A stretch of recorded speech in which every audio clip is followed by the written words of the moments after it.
What's going on? It's Suk and I'm back with a brand new video on SuperDuprTech. In today's video, I shall be bringing you my full and in-depth review of the iPhone 13 Pro. I'll go over my thoughts on all aspects of this flagship device, and the full spec for the model that I have been testing can be found down below in this video's description. Also, we are on the road to 5,000 subscribers, so if you are new around here, then I must ask you to hit the subscribe button, clicking the bell icon to be notified of when any new videos go live. Without any further ado, let's hit the titles.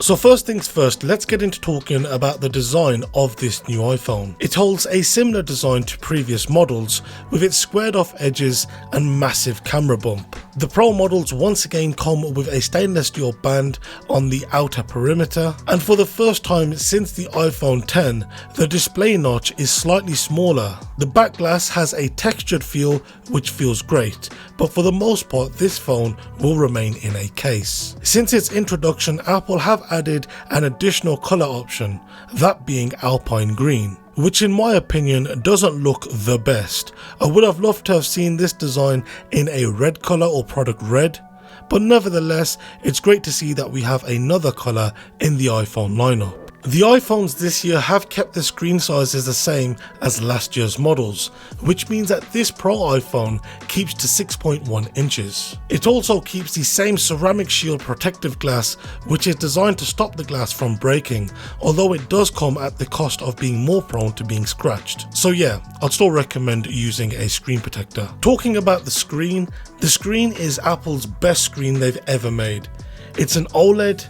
It has a pixel density of 460 pixels per inch, a resolution of 2532 by 1170, ProMotion technology with adaptive refresh rates up to 120 Hz. It can sustain the brightness of the display at 1000 nits and peak at 1600 when displaying HDR content. It's able to support colors from the P3 color spectrum and supports Apple's True Tone technology. Simply put, images and video look great, and playing games on this iPhone also feels incredibly smooth, which is down to the combined power of the high refresh rate display, but also in part to the new A15 system on a chip. Apple claim that the iPhone 13 Pro is the most powerful smartphone in the world.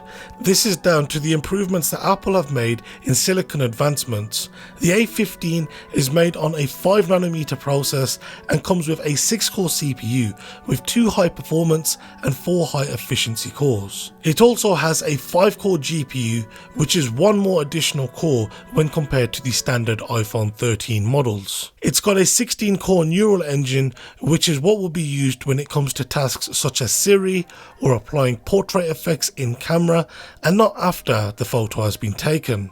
It's also responsible for taking a lot of the slack from both the CPU and GPU. When it comes to the CPU, the single core performance has improved by approximately 10%, and the multi-core performance has improved by 15%. What this means is, simply put, it's fast. But you already knew that. iOS is so smooth that there is rarely a chance to see it in day-to-day tasks, though you'll mainly see this performance increase years down the line when Apple are still able to push software updates to this iPhone and it still performs as good as day one. That neural engine I mentioned has also had some improvements, which will take the load off both the CPU and GPU. These improvements equate to a roughly 15% increase in performance when compared to the A14 found in the iPhone 12 Pro. I have already uploaded a video in which I've tested the A15 in this iPhone 13 Pro, and will leave this linked down below in this video's description, or alternatively you can click the card in the top right corner to be taken to this video. The A15 is also a very power efficient chip, which has meant that even with the improvements that Apple have made in performance and the higher refresh rate displays, that battery life has also improved when compared to the iPhone 12 Pro. Apple claimed the iPhone iPhone 13 Pro can get up to 20 hours of streamed video playback.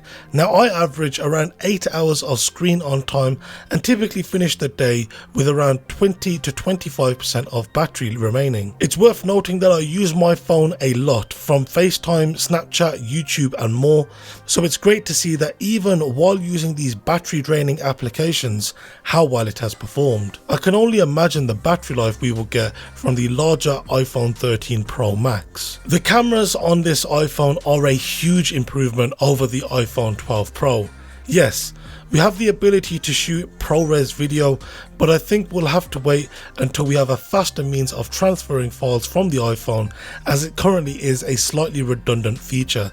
It's great to see, but until we have those faster transfer speeds, it's not a feature to sing and dance about. Still images look great with good dynamic range. Portrait mode works noticeably better, and low light performance is also significantly better than the outgoing models. This can be attributed to the iPhone 13 Pro receiving a larger image sensor along with sensor shift image stabilization, which we saw introduced with the iPhone 12 Pro Max. The standout feature that Apple have been advertising is cinematic mode, which uses data from the LiDAR sensor to map the depth in a shot and allows you to track the focus of an individual. Now this does work from time to time, whereas others it can be quite hit and miss. Unfortunately, like shooting at ProRes, this feature is nerfed, with you only being able to shoot at 1080p Full HD at 30 frames per second and not 4K at all. ProRes video is limited to the same resolution and frame rate if you pick up the 128GB model, else you can shoot ProRes video at 4K at 30 frames per second should you opt for more than 128GB of storage. The iPhone 13 Pro is capable of taking macro photos and videos. This is by using the ultra wide camera and not the more sharper and more capable wide camera. This feature seems more refined than cinematic mode, and it's something that I could see being used if people knew about it. And because it's not a toggle in the app, I find many people will not even know that this feature exists. I have already uploaded a video in which I've showcased what these still images and video footage taken from this iPhone looks like, and I'll leave that link down below in this video's description. Also, there is a card in the top right corner of this video that'll take you directly to it. But it's easily the best all-around package when it comes to taking video and still images, though it's worth noting that now I think we have come to a time for Apple to improve its zoom range. 15x digital zoom for stills is not good enough on a device that costs this much. There are other flagship devices that offer more optical zoom than Apple have digital, and have done for many years. But if you don't find yourself zooming in much, then this might not be an issue for you. If there is one area of an iPhone I'm continuously impressed by, is the speakers. Apple know audio, and they know it very well. The speakers in this iPhone are no exception and are a continuation of this trend. The audio sounds louder, clearer, bassier, and overall sound richer when compared to the iPhone 12 Pro Max. Here, take a quick listen to a few songs.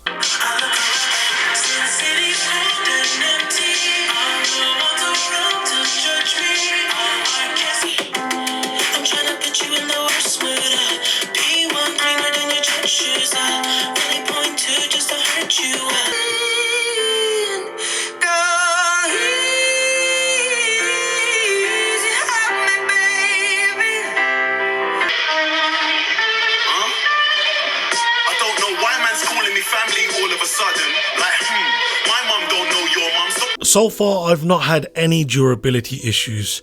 I do keep my phones in cases with screen protectors like most people, but the phone still looks great as it did from day one. The stainless steel can still scratch, but as I've found with other iPhones, you can buff these out with stainless steel polish. It has a splash, water and dust resistant rating of IP68, which means that this iPhone could withstand water for 30 minutes at a depth of up to 6 meters, which is deep. Most swimming pools have a maximum depth of 2 meters, which is overkill, but hey, I'm not complaining. The iPhone 13 Pro is Apple's second generation smartphone that supports 5G.